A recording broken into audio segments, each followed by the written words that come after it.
Hello everyone and welcome to another BrainScratch Searchlight. I'm your host John Lorden. Thank you so much for joining me today. I have to give a huge shout out to Greg. Greg did an amazing amount of work on this case. If you see this pretty young woman behind me, this is the case we're looking into today. Her name is Iwona Wieczorek.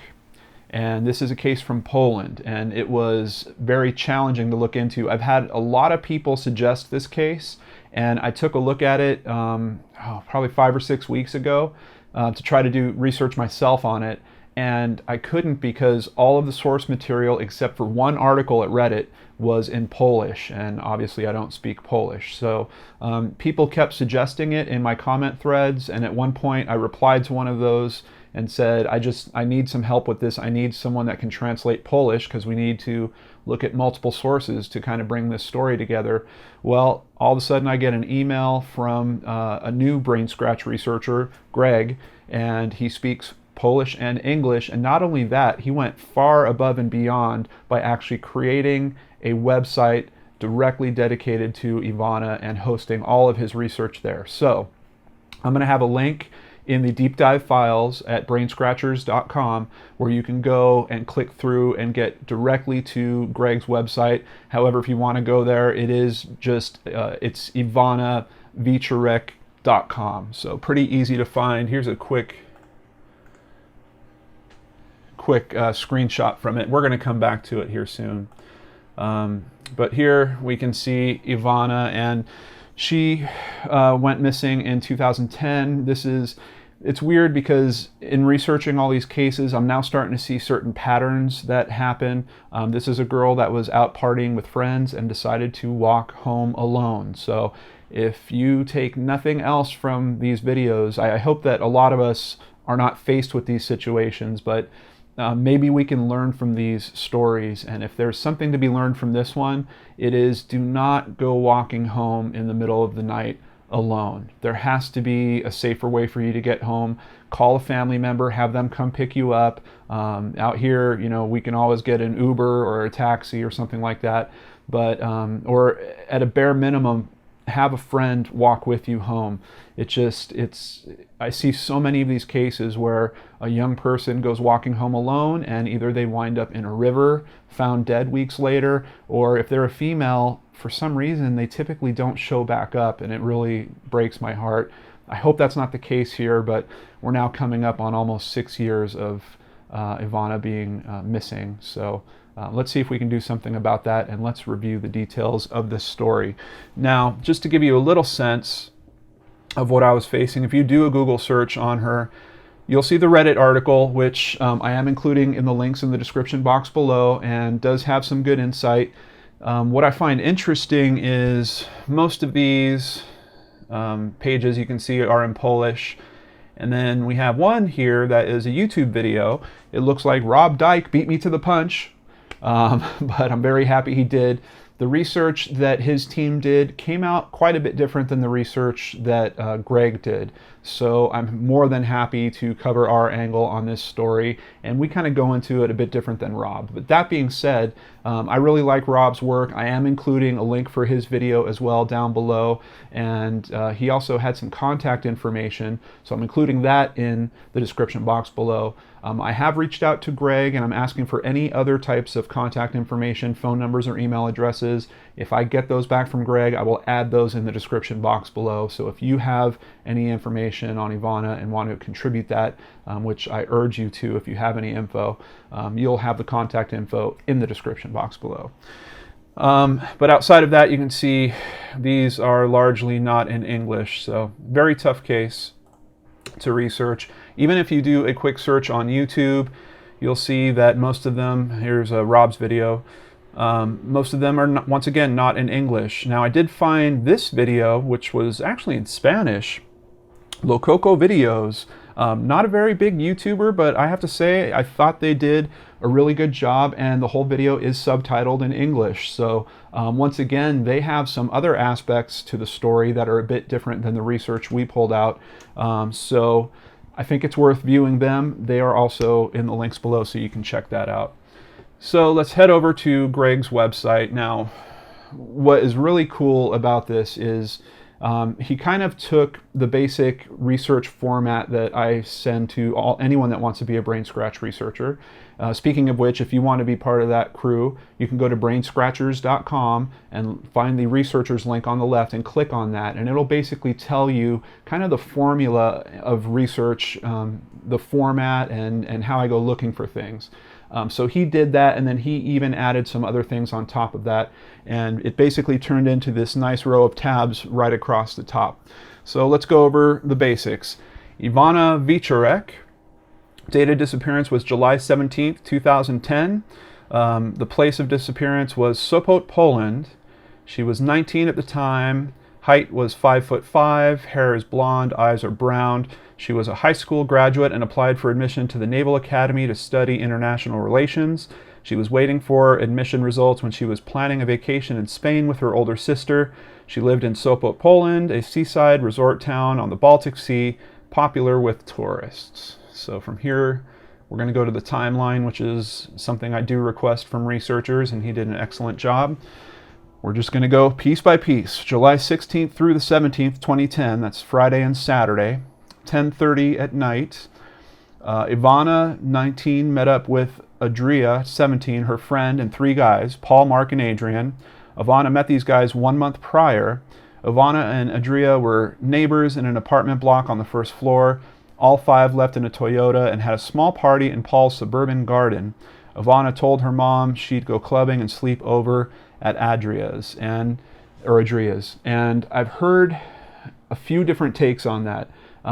This timeline seems to suggest that that was part of the plan all along with her going out that night. On the other videos I've reviewed, they seem to suggest that she contacted her mother much later and decided that she was going to stay over at Adria's instead of coming home.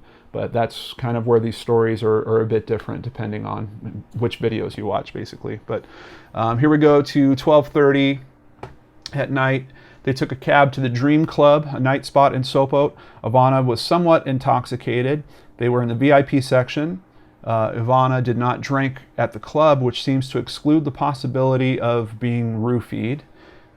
Definitely a plausible theory is that maybe she was drugged while she was at the club, but that does not seem to be the case if she wasn't drinking. 2:50 in the morning, in the club there was an altercation between Iwona and Adria. As Iwona seemed jealous of Adria's attention toward the guys, Iwona decided to go home, about a 7-kilometer or 4.5-mile walk from the club. Paul tried to stop her, but in vain. Iwona had no money, her cell phone battery was low. Her purse with house keys was at Adria's, and he included a stock photo of the club here. We're going to see a close-up on that a bit later. 3:07 a.m., Iwona passed by a CCTV camera at the Sanitarium Club, headed towards a seaside promenade. Her friends say they left the Dream Club and hung out in front of a McDonald's for a while, trying to get in touch with Iwona without response. They headed towards a suburban railway station, expecting to find Iwona there. I just have to say, 4.5-mile walk is pretty serious. I find that I walk approximately 3 miles per hour, so she's looking at a good 90-minute trek home if she's going to do that whole thing on foot. So I don't know if it was really a bad assumption of them to think that she might be trying to catch a train or some type of ride home. 3:40 a.m., Adria took a cab home. Soon Iwona called her and gave Adria her location. The CCT confirms this. They argued. Adria said she'd put Iwona's belongings out on the patio, including Iwona's house keys.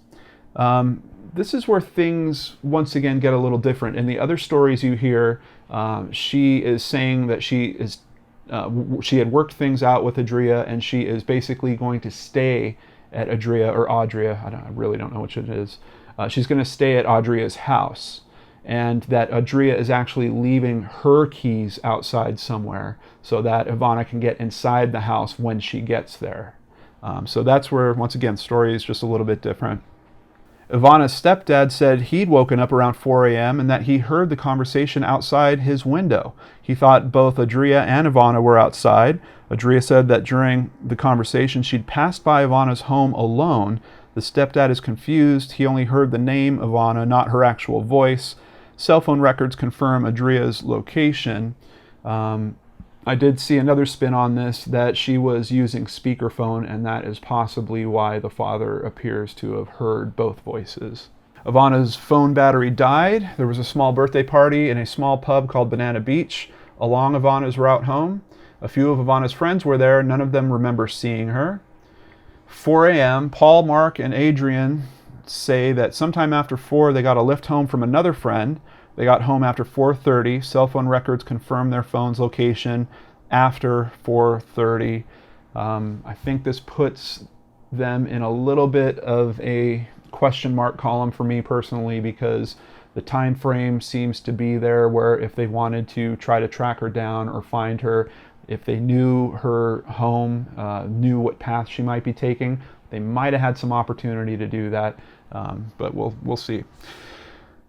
4:12 a.m. CCTV shows Iwona walking barefoot, her high heels in hand. Her home was about 1.6 kilometers or 1 mile, about 20 minutes away. Behind her is a man in a plaid shirt with a beach towel on his shoulder. This is the last time Iwona was seen. We're going to watch some video. We're going to watch that actual video clip when we get to the video section of the website. 4:24 a.m. A police bike patrol passed the same spot where Iwona was last seen without noticing any trouble. So I guess you could make an assumption that if, she was being followed and this guy had snatched her and taken her off into the bushes or something like that, there's a very good chance that the police that were by 12 minutes later would have seen this. Or if there was some kind of scuffle and, an article was dropped or some type of personal effects were dropped, we know she was carrying those shoes. There's a very good chance the police might have bumped into that, and they didn't. At 7 a.m., Adria's mom saw Iwona's belongings, including the home keys, out on the patio. No one had picked them up. 7:30 a.m., Kate, Iwona's friend, called Iwona's mom asking about Iwona, claiming that she was to play volleyball with Kate at 8 a.m. Mom said Iwona was at Adria's. Mom was also surprised because Iwona wouldn't go play volleyball at 8 a.m. after a night of clubbing. Kate later admitted that it was Paul who asked her to make the call. Iwona's mom was not concerned. She assumed that Iwona was sleeping it off at Adria's. 3:30 p.m., Kate and Adrian came to Iwona's mom saying Iwona was missing. 5 p.m., Iwona's mom and the 4 friends from the club walked into a police station to report the disappearance. He also noted civil twilight is at 3:42 a.m. That's important because you'll see in the footage that we watch that it looks almost like daytime, and apparently that was just after 4 o'clock in the morning. But for this part of the world, the sun's actually out at that point during the summer. Sunrise was at 4:33 a.m. The temperature at 4:30 was 68 degrees Fahrenheit, 20 Celsius. So that's the timeline. Here is a map. Here's the starting location, her home.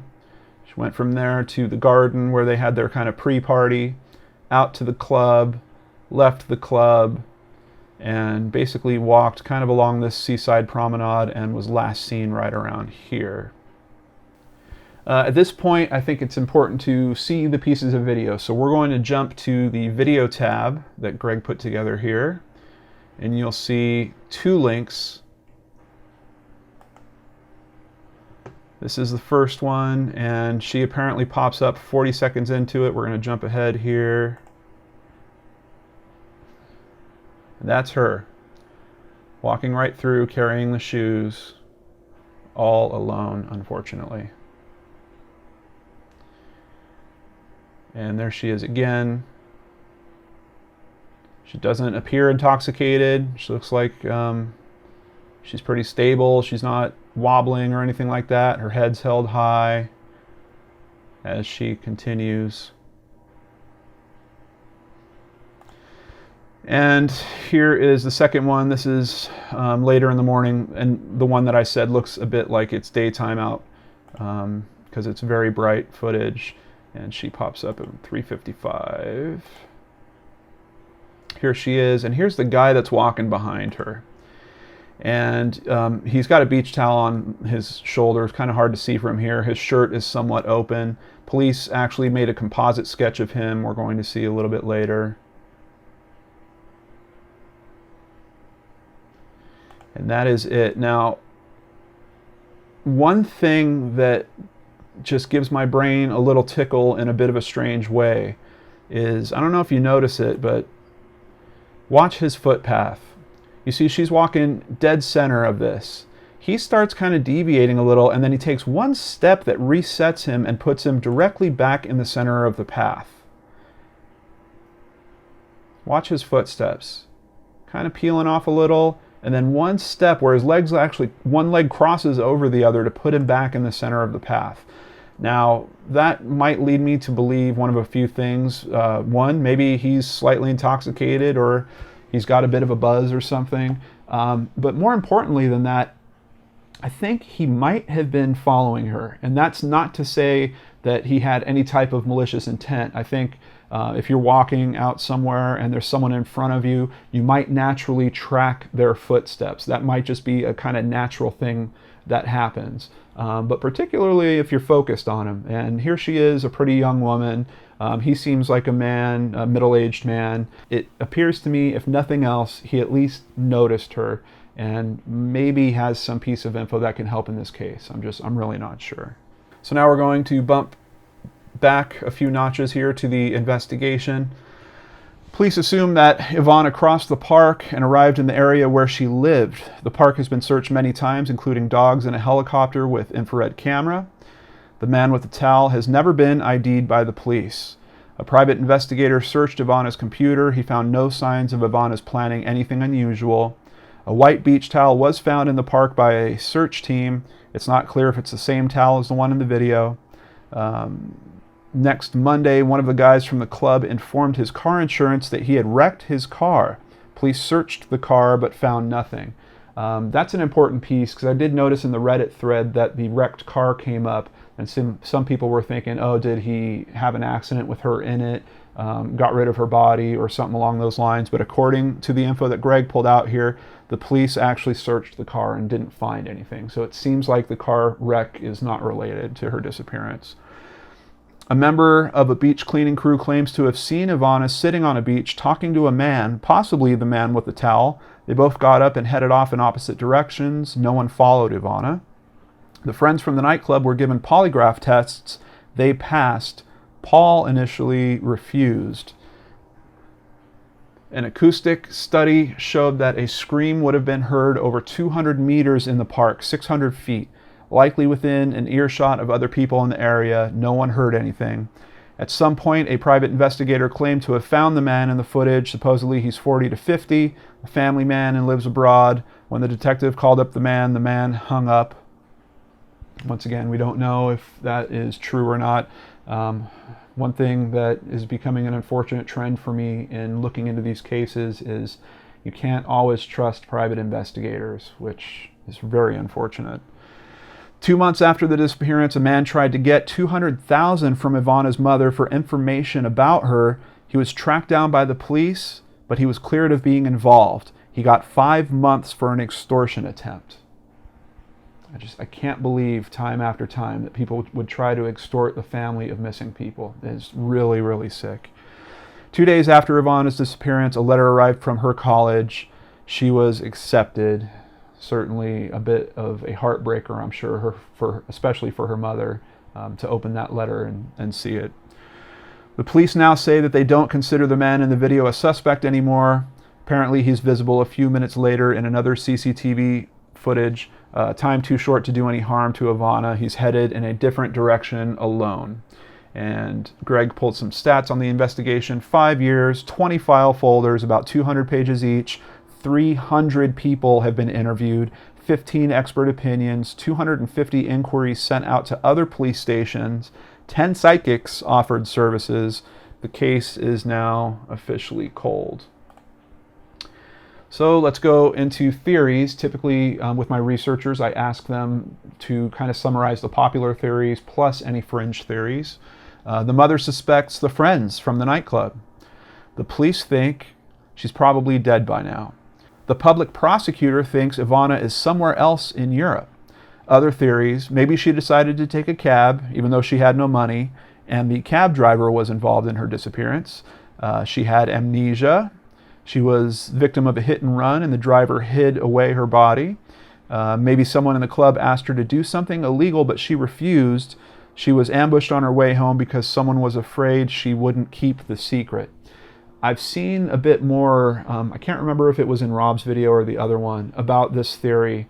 There is a theory that her friends might have been doing some type of drugs or trying to do some type of drug deal, and she was not happy about it, and that's part of the reason why she decided to leave them in the middle of the night.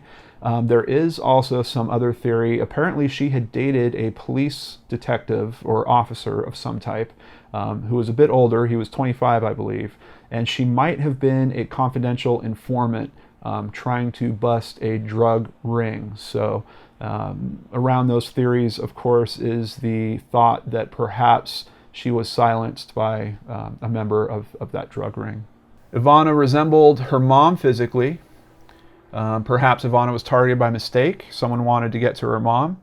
And there was a sighting of Iwona in a McDonald's in Paris, but it was later proven to be false. On the fringe theories, we have one psychic claimed he had visions of the suburban garden where the initial party took place, especially the foundations under the gazebo in the garden. And other than that, nothing else for fringe theories. I guess the drug deal thing might be considered a fringe theory. I don't know. You know, a girl in high school, is she really going to be used as an informant like that? I think there's some big liabilities around it. I don't know if police would engage in something like that, but I suppose it's possible. On to the next tab, Mom's interview. And here is an interview with her mother that was done July 12th, 2014. I can't sleep at night. I keep turning in my bed every night, just like the night after she vanished. Through the open window, I listen to pedestrians passing by. Who knows? One of them might be the perpetrator. Maybe he'll fess up one day. He's human after all. He has a conscience. I don't count on the cops doing anything else. They've exhausted all leads. They've examined and re-examined everything 10 times over. I'm still in touch with them. The cops say they'll follow any new lead, but what leads can there be after 4 years? I get contacted by all sorts of psychics. The cops interview them. One psychic claims that Iwona appears in his dreams and has a message. I don't believe any of this, but I pass all info to the cops. I ask the psychic, why would Iwona show up in your dreams with a message? Wouldn't it be simpler for her to show up in my dream? I'm not bothered by the constant media interest. The parents of other missing children aren't getting the exposure I get. Internet forums are the worst. People online claim that Iwona was loose, that she hung out with older men. The cops may be watching internet forums looking for any clues. Maybe a careless purple posts something. Perhaps some of this stuff is posted by Iwona's acquaintances from the nightclub who are angry because they're being blamed. And if the picture didn't show you the pain in this woman, I think her words do. It just sounds like such a horrible place to be in. You're looking for information, and information is coming towards you, and you're not really sure if you can trust any of it. It's got to be amazingly tough. And last but not least, we have photos here, many photos of Iwona. This is her friend Audria. Here is a shot of Paul, and I believe these photos are actually from a television interview that they did, and they seemed a bit suspect in this interview because neither of them made very strong eye contact apparently the whole time they were talking about this case. Just another little question mark over that theory that maybe the partygoers were related to this. This is a stock photo of the Dream Club that they went to that night. And then, of course, we have a still shot of her on the CCTV camera. Another one from the second CCTV camera. And here is that police composite sketch of the middle-aged man. And here we see search crews going out trying to find her.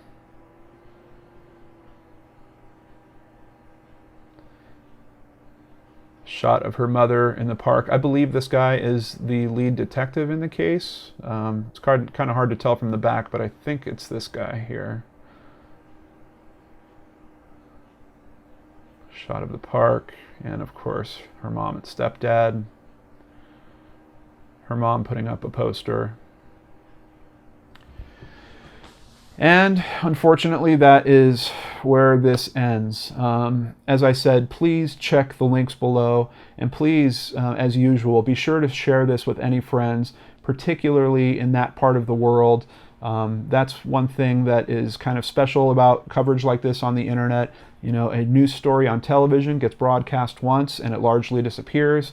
Part of the reason why we do Searchlight is because YouTube isn't going anywhere. This video can live on and be passed around, and hopefully someone might see and recognize her. As a matter of fact, let's pull up another picture of her. Maybe someone recognizes her. Maybe someone remembers that night almost 6 years ago. Maybe someone out there has some information, and the big key is maybe you know that person. So please, please, please share this video, review all the info in the description box, and once again, a huge thank you to Greg, who really made this case happen, and thank you to all of my BrainScratch researchers. It is amazing to see how much support is coming through that community and the amazing things that you guys are able to do with your skill sets that I just can't do. I could have never presented this case in a proper fashion without the help of Greg. So thank you once again. And last but nowhere near least, thank you for watching this video. I appreciate each and every one of you out there for supporting the Geek and Dorks channel, and I'll catch you on the next show. Take care.